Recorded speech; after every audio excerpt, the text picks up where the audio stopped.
Bugun yana bir muhim mavzu haqida gaplashamiz. Bugungi suhbatdoshimiz nevrologiya kafedrasi assistenti, oliy toifali shifokor, nevropatolog Ro'zimatov Zuhriddin Sirojiddinovich. Assalomu alaykum. Va alaykum assalom. Zuhriddin aka, aytingchi, bugun aholi o'rtasida insult ko'payib boryapti. Siz bu haqida nimalar deya olasiz? Xo'p. Demak, insult bu bosh miyada qon aylanishini o'tkir buzilishi bilan kechuvchi kasallik hisoblanadi. Bu hozirgi kunda nafaqat aholimiz orasida ko'paymoqda, balki bu kasallik yosharib ham bormoqda. Ya'ni yoshlar orasida ham bu kasalliklarimiz uchrab bormoqda. Buni asosiy sabablaridan biri hozirgi kunimizda ovqatlanish tartibini noto'g'riligi. Ya'niki ovqat miqdorimizda xolesterin miqdorini ko'p bo'lishi va kechki paytda notartib ovqatlanishlar, ya'ni qo'yiq ovqatlarda ko'p miqdorda iste'mol qilish va jismoniy harakatning kamligi bilan bevosita bog'liq bo'ladi.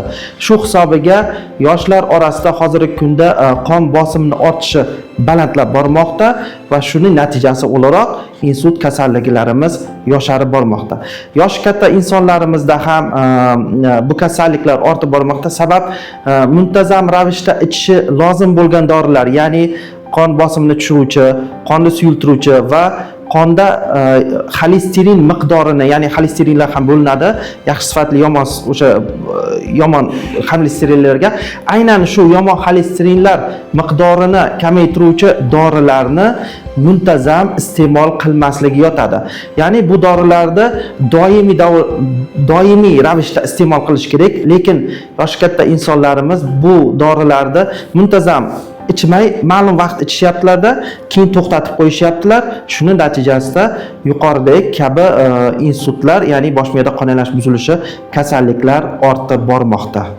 Xo'p, bu kasalliklarimiz bu uchragandan keyin kasallarimiz endi albatta buni ham davolanishini va qayta bu kasallikka yana chalinmasliklarini oldini olish maqsadida bu kasallangan insonlar muntazam ravishda shifokorga murojaat qilishi va dorilarini muntazam ravishda iste'mol qilishlari talab qilinadi bu kasalliklarda.